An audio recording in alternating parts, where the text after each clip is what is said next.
Hello सगळ्यांना नमस्कार. कशा आहात तुम्ही सगळ्याजणी? आय होप तुम्ही सगळ्याजणी आनंदातच असाल. तर इथे ना मी आज सकाळी म्हणजे सकाळी नाही पहाटेच 3 वाजता उठलेली आहे आणि मला करायचा आहे पुरणपोळीचा स्वयंपाक. तर का करायचा एवढ्या सकाळी? तर आमच्याकडे ना रोट असतात गावाकडे आणि रोट म्हणतात म्हणजे पुरणपोळीचा नैवेद्य दाखवतात ना त्याला. तर हा नैवेद्य जो आहे ना सकाळी सूर्य उगवायच्या आत देवाला नैवेद्य दाखवायचा असतो. म्हणून मग मी पहाटेच लवकरच 3लाच उठली आहे आणि मी एकटीच आहे, आई पण नाही आहेत.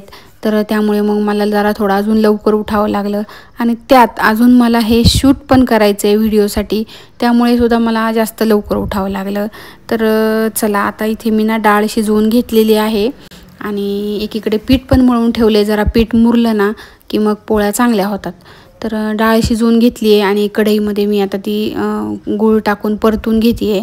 तर डाळ ना थोडीशी मला जरा जास्त शिजल्यासारखीच वाटत होती. तर मला हा डाऊट होता की आज जरा पुरण थोडं पातळ होतं की काय, आणि गूळ टाकल्यानंतर तर ते जरा असं पातळ होतच असतं, पण हे असं जरा घट्ट होत नव्हतं लवकर. त्यामुळे मला जरा थोडं टेन्शनच आलं. म्हटलं आता जर पुरण चांगलं नाही झालं तर काही खरं नाही आपलं. म्हणून मग मी काय केलं की त्याला परतू दिलं, म्हणजे त्यातलं पाणी जरा कमी झालं पाहिजे असं मी त्याला एक 5-7 मिनटं जास्त परतलं. आणि असा चमचा जेव्हा ह्यामध्ये असा उभा राहतो ना तेव्हा समजून घ्यायचं की आपलं पुरण व्यवस्थित झालेलं आहे. तर मी अजून 1-2 मिनटं त्याला चांगलं परतलं आणि जेव्हा आपण परतण्याचा जो चमचा आहे ना तो त्यामध्ये व्यवस्थित असा उभा राहिला ना की मग मी गॅस बंद केला. तर अजून सुद्धा मला 1-2 मिनटं हे परतून घ्यावं लागत आहे. आणि हे बघा असा छान असा चमचा उभा राहिला आणि मग मी गॅस बंद केला आणि नंतर मग हे जे पुरण आहे ना ते चाळणीने मग मी बारीक केलेलं आहे. पुरण बारीक करायची जी चाळणी आहे ना त्याने. आणि हे बघा असं छान पुरण झालेलं आहे आणि त्यामध्ये ना मी थोडीशी इलायची पावडर पण टाकली. आता ही चपात्या म्हणजे पोळ्या करायच्या वेळेस मी ही मिक्स करून घेईल.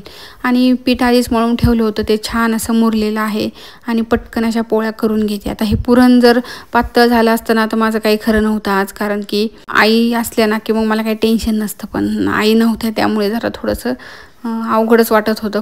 पण पोळ्या ना एकदम चांगल्या झाल्या होत्या. आणि आता इथे मी पोळ्या करून घेते आणि त्यानंतर ना मला लगेच देवपूजा पण करून घ्यायची आहे. आणि आता नैवेद्य दाखवायचा आहे तर देवपूजा करून घेते.